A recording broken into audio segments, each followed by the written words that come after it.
예수님 당시까지만 해도 이스라엘 백성들은 누구나 다 예루살렘에 있는 하나님의 성전에 1년에 3차례씩 가서 예배를 드려야만 했습니다. 예수님께서 사역하신 갈릴리에서부터 예루살렘까지는 약 170km 정도 떨어져 있습니다. 대략 4일 정도를 걸어야 당도할 수 있는 거리입니다. 하루에 100리길을 걷는다면 40km니까 나흘이죠. 그런데 순례자들은 이 먼 길을 걸어가면서 그저 걸어간 것이 아니라 노래를 부르면서 갔습니다. 이 노래가 시편에 15편 수록되어 있습니다.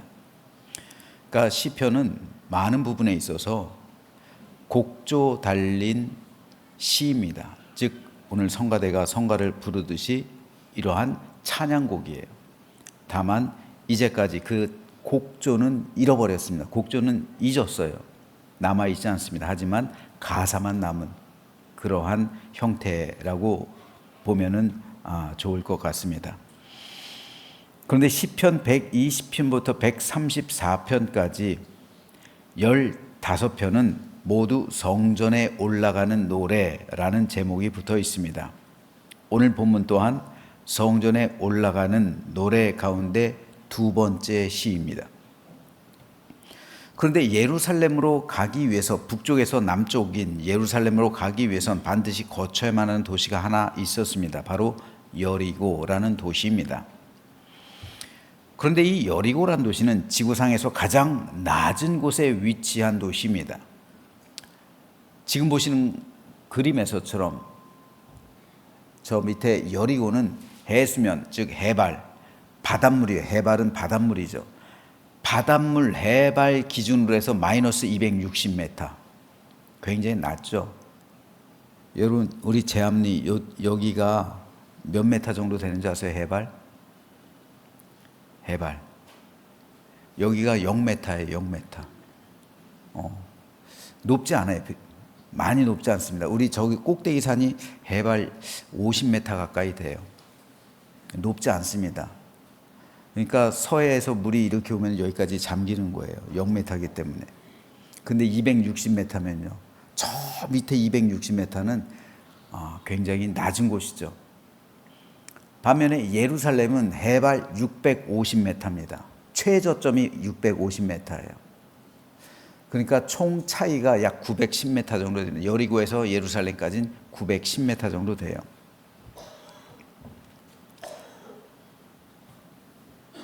서울에 있는 북한산이 837m예요. 그러니까 서울에서 바라보는 북한산보다 여리고에서 바라보는 예루살렘이 약 70m 정도 더 높았던 거예요. 910m니까. 그만큼 예루살렘은 고지대에 세워진 도시였기 때문에 당시 사람들은 예루살렘으로 올라간다라는 표현을 자주 썼습니다. 그래서 오늘 시 또한 성전에 올라가는 노래라는 제목이 붙어 있는 겁니다. 그런데 여리고에서 예루살렘까지는 약 37km 정도 떨어져 있습니다.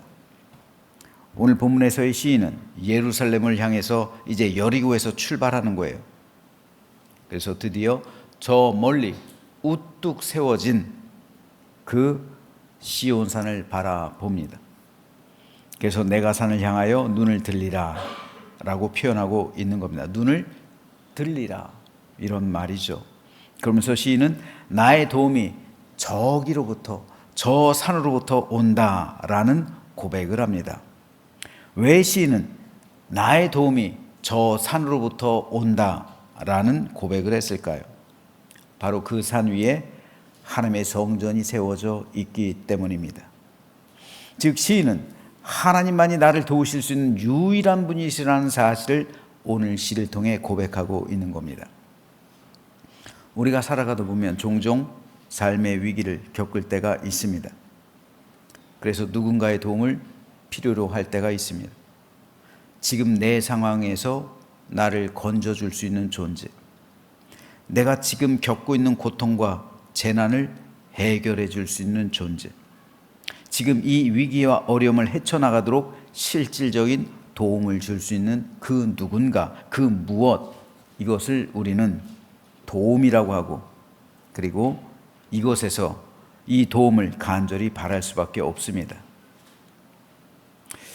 그래서 나에게 도움을 줄 대상으로 다른 사람을 의지하기도 하고 아니면 세상을 바라보기도 합니다. 하지만 우리 믿음의 성도들은 이 어려움과 역경과 고난과 환난 가운데 오로지 하나님만 바라봐야 합니다. 우리를 살리는 힘과 능력은 세상에서 나오는 것이 아니라 하나님에게서 나오기 때문입니다.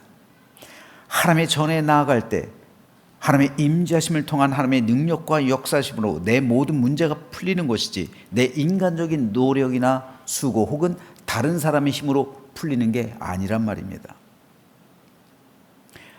어려움에 빠지면 성도들은 대부분 둘 중 하나를 선택합니다.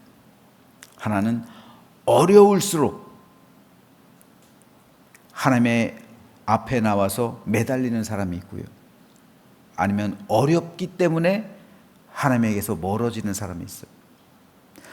어려운 건 똑같아요. 고난받는 건 똑같습니다. 역경, 환난, 아픔, 상처 이런 것을 받는 것은 모두에게 똑같아요. 그러나 이 고난으로 인해서 하나님을 멀리하는 사람이 있고 이 고난으로 인해서 이 고난 때문에 더 가까이 나가서 하나님께 매달리는 사람이 있어요. 그래서 오늘 시인은 오늘 2절에서 나의 도움은 천지를 지으신 여호와에게서로다 라고 고백하는 거예요. 나의 도움이 하나님밖에 없기 때문에 하나님께 나와서 부르짖고 하나님께만 매달린다는 겁니다. 우리는 하나님을 믿습니다. 그렇기 때문에 이 자리에 나왔죠. 여러분, 성경의 처음 구절이 뭡니까? 태초에 하나님이 천지를 창조하시니라. 이 말씀만 외워도요, 성경의 절반을 외운 거예요. 태초에 하나님이 천지를 창조하시니라.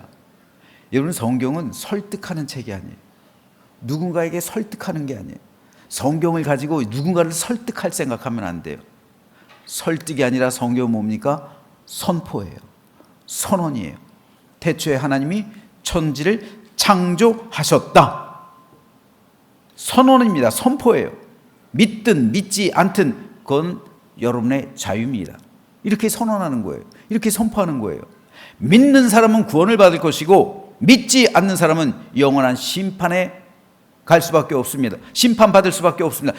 그러므로 성경은 선언이요 선포입니다.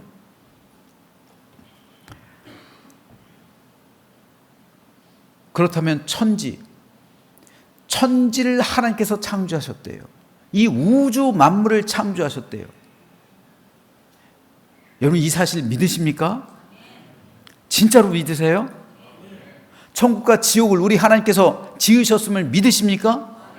내가 죽어서 예수 그리스도를 믿는다면, 진실로 예수님을 나의 하나님, 나의 구세주, 나의 왕으로 영접했다면 내 이름이 생명체에 기록되고 예수 그리스도의 십자가 보혈로 인침받아서 내 영혼이 천국에 들어감을 믿음으로 확신하십니까? 이건 믿음이에요. 근데 뭐가 문제예요? 내 영혼이 천국 간다는데 이 세상 당하는 환난, 이 세상 당하는 고난, 무엇이 우리를 예수 그리스도에서 끊을 수가 있겠습니까?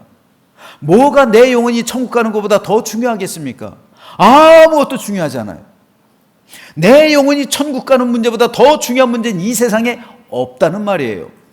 우리가 이 세상에서 누릴 수 있는 단 한 가지의 복이 있다면 그것은 바로 이 세상에 있을 때 천국을 유업으로 상속받는 거예요. 이것보다 더 큰 복이 없습니다. 그렇다면 우리는 우리 인생을 향한 모든 근본적인 문제가 해결된 사람이에요. 믿으십니까? 그렇다면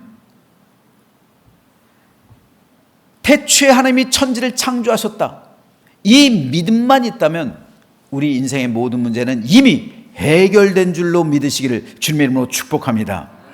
그렇다면 우리가 인생 살아가면서 이 문제가 해결됐잖아요. 그래서 그 천국 내 안에 임했잖아요. 그 안에 있는 천국 가지고 매일 기쁨과 즐거움으로 이 세상을 정복하며 살아갈 수 있는 거예요. 사탄의 권세요? 두려워할 게 뭐가 있습니까? 예수 그리스도의 이름으로 무찌르고 예수 그리스도의 십자가 보혈로 무찌를 때 사단도 우리에게서 물러가는 거예요. 우리가 사단을 정복할 수 있는 능력과 권세까지 우리에게 주어졌다는 말입니다. 그렇다면 천지를 지으신 하나님이 나와 함께 하시는데 왜 세상을 의지합니까? 왜 세상을 바라봅니까? 왜 세상에서 천년 만년 살 것처럼 왜 세상 가운데 속하십니까? 그럴 수 없는 거예요. 구원받은 사람은 그렇기 때문에 세상에 속한 사람이 아니라 위의 것을 찾으며 하늘을 바라보고 하늘을 소망하며 살아가는 믿음의 백성, 구원의 백성인 줄로 믿습니다. 그렇기 때문에 우리는 이 세상 살아갈 때 혹 내 생애 가운데 어려운 일이 있죠. 바울도 있었고 12제자들도 있었잖아요. 다 있었지만 그 가운데 주님의 제자들은 세상 바라보지 않았어요. 세상 의지하지 않았어요. 도울 힘이 없는 인생도 의지하지 않았습니다. 그래서 성경은 이에 대해서 이렇게 말씀하고 있습니다. 귀인들을 의지하지 말며 도울 힘이 없는 인생도 의지하지 말지니 그의 호흡이 끊어지면 흙으로 돌아가서 그날에 그의 생각이 소멸하리로다. 야곱의 하나님을 자기의 도움으로 삼으며 여호와 자기 하나님에게 자기의 소망을 두는 자는 복이 있도다. 하나님을 나의 도움으로 삼고 하나님께 자기의 소망을 두는 사람이 복이 있다는 거예요. 하나님만이 내 영혼을 영원한 천국으로 인도하실 것이고 혹 내가 이 땅에 살아가면서 당하는 모든 환난과 역병과 고난 가운데서도 우리를 지켜주시고 보호해 주신다는 겁니다. 지금 우리 가운데 여러 가지 삶의 문제로 인해 고민하며 괴로워하신 분이 있습니까? 이 사회의 부조리, 나라를 위한 근심, 사업의 문제, 가정의 문제, 해결하지 못하는 삶의 문제로 인해서 고통 가운데 계신 분이 있습니까? 그렇다면 도울 힘이 없는 사람 의지하지 말고 온전히 하나님을 바라보며 하나님만 의지하시길 바랍니다. 그때 하나님이 우리와 함께 하시고 우리의 도움이 되시고 우리의 모든 문제를 해결해 주시고 답답했던 마음 풀어주시고 시원케 하실 줄로 믿으시기를 주님의 이름으로 축복합니다. 두 번째로 시인이 고백하고 있는 하나님은 나를 지키시는 하나님입니다. 오늘 본문 3절부터 8절까지에서 시인은 하나님께서 나를 지키신다, 이 지키신다, 나를 지키신다라는 말을 무려 6번 반복하고 있어요. 지키신다라는 말은요, 히브리어 원어의 원뜻으로 보면 지켜보신다라는 뜻입니다.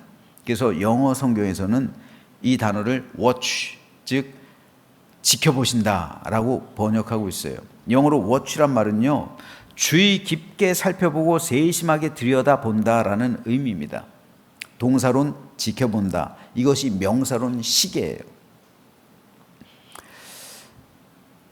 학교에서 운동회를 합니다.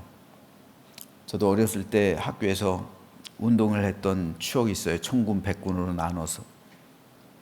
지금도 수많은 아이들이 운동회를 하면 뛰놉니다. 수많은 아이들이 있어요. 그런데 부모 눈에는 누구만 보여요? 내 자식만 보이는 거예요. 수많은 아이들이 뛰어놀아요. 이건 아이들은 그냥 보는 거예요. 그런데 내 눈이 watch, 즉 주목하고 있는 아이는 내 아이예요. 다른 아이들은 다 흐릿하게 보여요. 내 아이만 보이는 거예요. 이게 watch입니다. 즉 지켜본다는 의미예요. 주목한다는 거예요. 제 딸이 어렸을 때 자전거를 배웁니다. 이제 초등학교 들어가면서 자전거를 배우기 시작해요. 그러면은 뒤에서 자전거를 붙들어줘요. 그러면은 아이들이 이제 똑바로 설 수 있도록 해주죠. 그럼 이렇게 뒤 따라 잡고 가요. 그럼 아이들이 말합니다. 아빠 손 놓지 마. 손 놓지 마. 넘어질까 봐. 손 놓지 말라고. 알았어, 안 놔. 하면서 따라가죠. 그러다 어느 순간 잘 가는 것 같으면 손을 놓습니다. 그럼 똑바로 가고 있어요. 그런데 이제 자전거 타네 하고 뒤돌아서 집으로 갑니까? 아니죠. 쫓아가는 거예요, 계속. 왜요? 비틀거릴까 봐, 넘어질까 봐.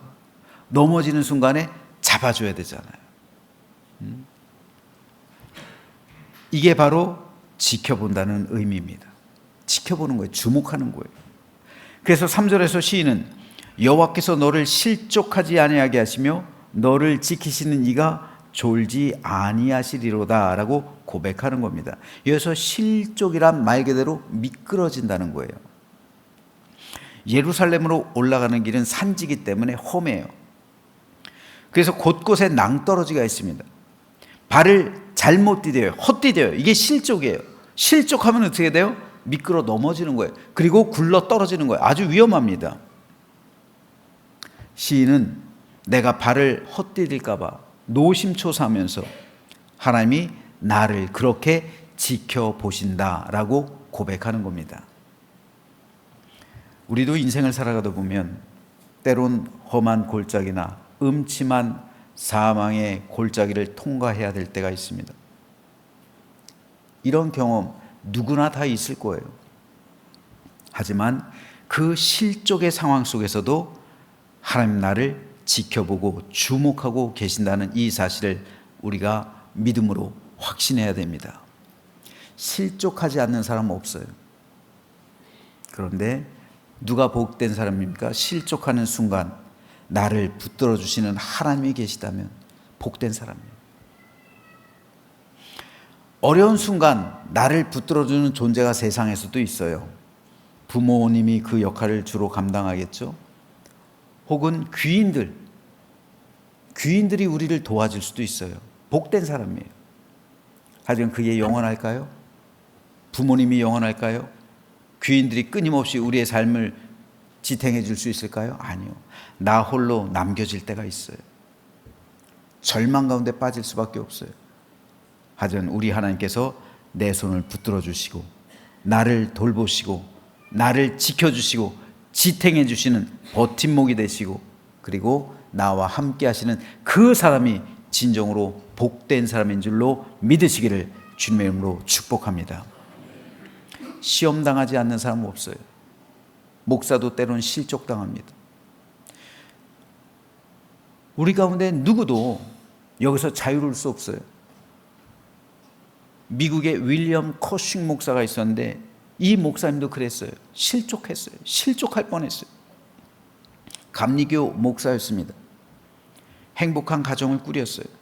은혜로운 목회를 했어요. 대도시인 뉴욕에서 번듯한 교회에서 행복한 목회를 했어요. 하지만 모든 것이 순조롭게 보이던 그때 이 목사님에게 뜻하지 않은 일이 발생합니다. 결혼 10년째 되던 해 사모님이 아내가 원인 모를 병에 걸린 거예요. 그 당시는 1800년대였기 때문에 의술이 그렇게 발달하지 못했던 때죠. 사모님의 병이 깊어갑니다. 커싱 목사는 도저히 안 돼 있어서 목회를 접어요. 대도시의 목회를 포기합니다. 그리고 공기 좋고 물 좋은 시골로 내려가요. 그래서 시골에서 목회를 해요. 시골 교회로 옮긴 거예요. 아내를 위해서. 그럼에도 커싱 목사의 아내는 끝내 회복되지 못합니다. 회복하지 못하고 그곳에서 죽음을 맞이합니다. 얼마나 상심이 클까요? 설상가상 커싱 목사의 몸에 이상이 생깁니다.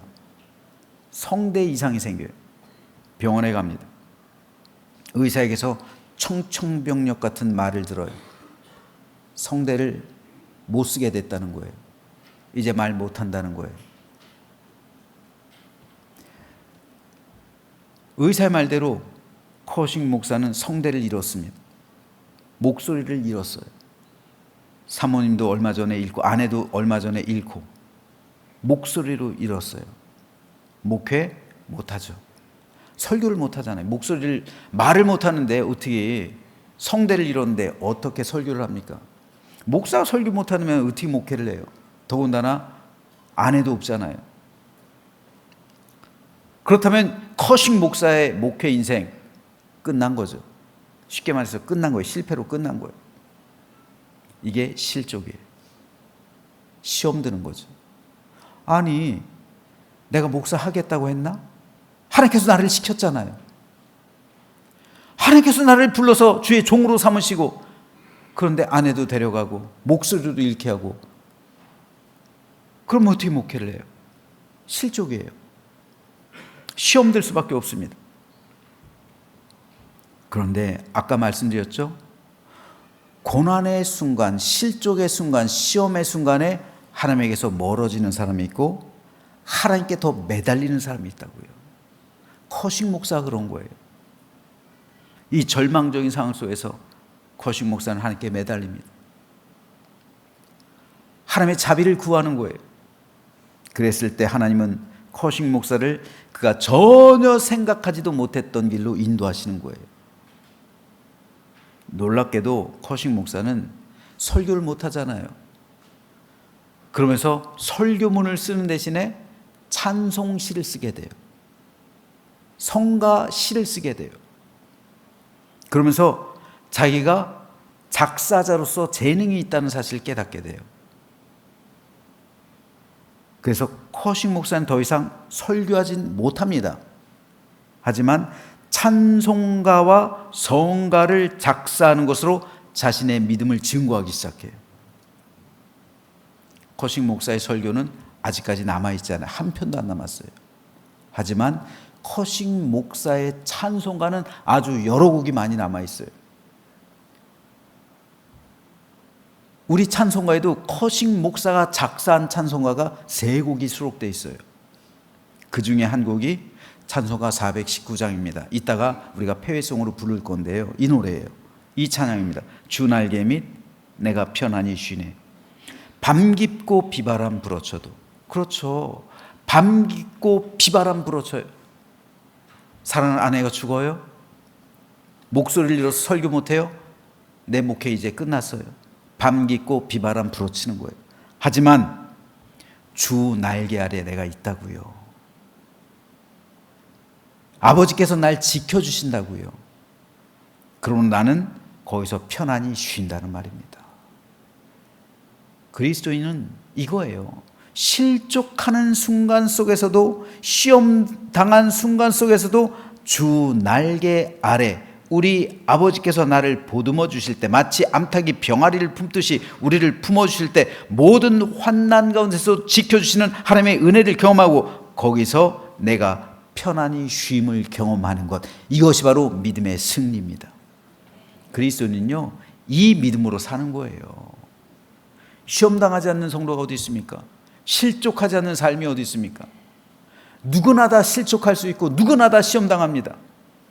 하지만 그 순간 주의 날개 안에 있는 사람이 있고 그 날개를 벗어나는 사람이 있어요. 신앙의 승리자는 그 날개 아래 모든 고통과 절망 속에서도 편안히 쉴 수 있는 믿음의 백성인 줄로 믿습니다. 거식 목사는 이 아름다운 찬송가를 우리에게 남겨준 거예요. 이게 믿음의 승리 아닐까요? 하나님이 더 선한 길로 인도하신 거예요. 물론 거식 목사 목소리도 잃지 않고 그 사랑하는 아내도 떠나보내지 않았다면 좋았겠죠. 더 좋았을 수 있어요. 그의 인생, 개인적인 인생으로는요. 그런데 그의 목회는 거기서 끝이에요. 더 큰 영향력을 발휘하지 못해요. 하지만 커식 목사님이 남겨놓은 찬송가를 지금도 수천, 수만의 백성, 아니요, 수십만, 수백만의 백성이 오늘도 주일에 이 찬송가를 부르고 있는 거예요. 그러면서 은혜 받고 있는 거예요. 이것을 어찌 커식 목사의 목회에 비견하겠습니까? 훨씬 더 풍요롭고 아름다운 길로 하나님께서 커식 목사를 인도해 주신 거예요. 커식 목사가 작사한 또 다른 찬송가가 564장이에요.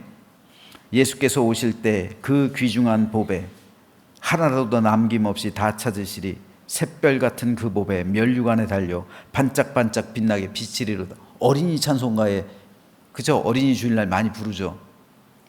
반짝반짝 빛나게. 이것이 어떻게 목소리를 잃고 사랑하는 아내를 떠나보낸 사람이 작사는 곡이겠어요? 작사는 이게 찬송가겠어요? 승리한 거예요. 믿음으로 승리한 거예요. 그래서 반짝반짝 빛난다는, 하늘의 별과 같이 빛난다는 하늘의 상급을 바라보면서 이 찬송가를 작사한 거예요. 그리스도인이라고 해서 불행 비켜나가는 나가는 것 절대 아닙니다. 교회 다닌다고 해서 환난과 고통과 아픔과 역경 없는 것 아닙니다. 하지만 성도는 그 가운데 지켜주시는 하나님의 은혜를 경험하는 사람입니다. 이 은혜의 경험이 이 자리에 난 우리 모두에게도 동일하게 있게 되기를 주님의 이름으로 축복합니다. 그래서 하나님의 사랑과 은혜가 풍성합니다. 나를 더 좋은 곳으로 인도해 주시는 하나님, 이 아픔을 통해서 나를 만나 주시는 하나님, 아픔을 통해서 나를 만나 주시는 그 하나님이요, 내가 고난받을 때요 어떤 사인으로 우린 받아들여야 되니까, 하나님께서 나를 만나 주시기 위함이구나. 하나님께서 나를 만나 주시는구나. 이 아픔 통해서 우리는 하나님을 만나야죠. 이 역경을 통해서 더 깊고 성숙한 믿음에 이르러야죠. 이 고난을 통해서 하나님께서 나를 인도하시는 더 좋은 길로 인도함 받아야죠. 그럴 때 욥과 같이, 정금과 같이 나오는 아름답고 복된 믿음으로 승리하는 우리 모두가 되시기를 주님의 이름으로 축복합니다. 마지막으로 오늘 본문 4절에서 6절 말씀을 통해서 시인은 순례길에 모두 3가지 위험이 도사리고 있다고 고백합니다. 첫째, 강도의 위험. 둘째, 낮의 해의 위험. 셋째, 밤의 달의 위험이에요. 낮의 해의 위험은 떼약볕이죠. 밤의 달은 굉장히 여러분 위험하다고 그래요. 밤의 달이 의외로 굉장히 위험하다고 그럽니다. 그래서 정신병이 많이 생긴대요. 밤에 보름달 바라보고 그러면은 그 이상한 착란 현상이 생기고, 이게 밤의 달의 위험이에요. 옛날에는 그런 일이 자주 있었대요. 근데 거기서 지켜준다는 거예요. 그리고 더 중요한 것은 첫째로 강도의 위험. 오늘 요것만 말씀드리고 마칠게요. 강도의 위험입니다. 순례자들은 결코 광야길을 혼자 다니지 않았어요. 그 성지 순례 가신 분들은 유대 광야에서 보시면 아시겠지만, 유대 광야는 곳곳에 굴이 뚫려 있어요. 그리고 언덕길이기 때문에 강도가 어디에 사는지 몰라요. 강도의 구렬이 있습니다. 그리고 쉬고 있을 때 여지없이 강도들이 나타나서 우리나라 산적들처럼요 뺏는 거예요, 물건을. 그래서 순례객들은 절대 혼자 다니지 않았어요. 예수님의 그 비유에서도, 선한 사마리아 사람의 비유에서도 이 유대 광야가 배경이잖아요. 강도를 만나는 거예요. 사람을 죽일 수도 있는 거예요. 물건을 뺏기 위해서. 사람들은 위험하니까 뭉쳐서 다녔어요. 밤에는 불침번을 세워놓고 교대로 일행을 지키기도 했습니다. 이것으로도 부족하다고 생각하면 자기들 보호해줄 파수꾼들, 즉 용사들을 고용한 거예요. 돈 주고. 무예가 출중한 사람들, 쉽게 말해서 무술이 출중한 사람들을 고용한 거예요. 그래서 같이 가기도 했습니다. 그런데도 불침범이나 이 파수꾼들도 사람인지라 종종 피곤하면 졸겠죠. 잠을 자기도 해요. 그러다 보면 그때마다 여지없이 도적제가 들이쳐와서 모든 것을 빼앗기는 거예요. 하지만 시인은 하나님은 졸지도 아니하시고 주무시지도 않는다, 그러면서 너를 지키신다라고 고백하는 겁니다. 예수님 당시 목동들은 광야에서 자기 양떼를 칠 때 부지런히 하는 일이 있었습니다. 그거는 광야에서 돌담을 쌓는 거예요. 돌담을 높다랗게 쌓습니다. 그리고 양 우리를 만들어요. 늑대나 사자 같은 맹수들로부터 보호하는 거예요. 그리고 좁은 문을 하나 만듭니다. 이것이 양의 문이에요. 그리고 목자는 이 양의 문에서 자는 거예요. 그러니까 돌담이 높다랗기 때문에 맹수들이 그 담을 뛰어넘지 못해요. 양을 잡아 먹기 위해선 저녁에 돼서 이제 양들을 안으로 밤 동안 몰아놓잖아요. 양의 문 안으로. 그랬을 때 이 목자를 해치지 않으면은 양들은 절대로 그 안으로 들어갈 수가 없어요. 목자가 버티면서 그곳에서 자기 때문에, 지키기 때문에. 선한 목자, 나는 선한 목자다. 선한 목자는 자기 양을 지키기 위해서 내 목숨을 버린다. 예수님의 말씀이자. 그럴 때 사자나 맹수가 왔을 때 목자는 양의 문에서 싸우는 거예요. 자기 양떼를 지키기 위해서. 하지만 사꾼은 어떻게? 양의 문을 비워두고 도망간다고요. 그래서 이리와 사자들이 들어와서 양을 해친다고요. 이것이 예수님의 비유예요. 근데 목자는 졸기라도 하는데 양의 문에서 하나님은 졸지도 않고 지켜주신다는 거예요. 보호하신다는 거예요. 하나님이 우리를 지켜주시는 파수꾼, 선한 목자가 되신다는 그 약속의 말씀입니다. 그렇다면 우리는 어떻습니까? 하나님이 나를 지켜주시는 파수꾼이라고 선언하시는데 우리는 다른 파수꾼들을 고용하지 않습니까? 나의 삶을 지켜줄 파수꾼으로 재물을 의지하기도 하고요, 도울 힘이 없는 이 귀인들을 의지하기도 하고요, 그리고 세상을 의지하기도 합니다.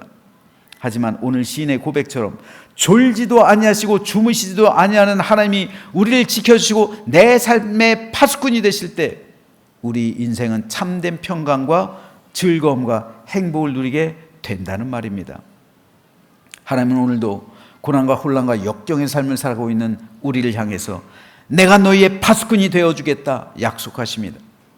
이 말씀대로 오직 하나님만이 우리의 파수꾼이 되셔서 진정한 믿음에 이르는 참된 행복과 감사의 삶을 살아가는 우리 모두가 되시기를 주님의 이름으로 축복합니다. 오늘 말씀 결론 맺겠습니다. 시인은 여호와께서 너를 지켜 모든 환난을 면하게 하시고 또 내 영혼을 지키시리로다. 여호와께서 너의 출입을 지금부터 영원까지 지키시리로다 라는 위대한 신앙 고백으로 오늘의 찬송시를 마무리합니다.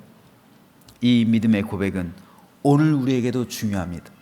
그래서 오늘 저는 설교를 마무리하면서 이 믿음의 고백과 축복으로 말씀을 마치려고 합니다. 제가 여러분을 위해서 축복할 때 마음에 새기시면서 크게 아멘으로 화답하시면 반드시 우리 하나님께서 이 약속의 말씀을 여러분의 삶 가운데 내려주실 줄 믿습니다. 한번 첫째, 세 가지 축복하겠습니다. 첫째, 하나님께서 여러분을 지켜 모든 환난을 면하게 하시며 여러분의 영혼을 지켜주시기를 주님의 이름으로 축복합니다. 둘째, 여러분이 기도하고 간구하는 모든 것을 하나님께서 들으시고 응답하셔서 실족할 즈음에 여러분을 건져주시고 시험 가운데서도 승리하게 하시며 가장 선하고 좋은 길로 인도해 주시기를 주님의 이름으로 축복합니다. 마지막 셋째, 이 시간 이후로 여호와께서 여러분의 출입을 영원히 지켜주셔서 여러분이 경영하는 모든 사업과 일터, 수고하고 땀 흘린 삶의 현장, 그리고 여러분의 가정과 생애 위에 하나님의 은혜와 평강이 함께 하시고, 그리고 우리가 천성길을 향하는 그 길 가운데 주님께서 동행하시며 우리 영혼을 영원한 천국 문으로 인도하시는 그런 놀라운 은총과 축복이 저와 여러분에게 임하게 되기를 주님의 이름으로 간절히 축원합니다. 기도하겠습니다.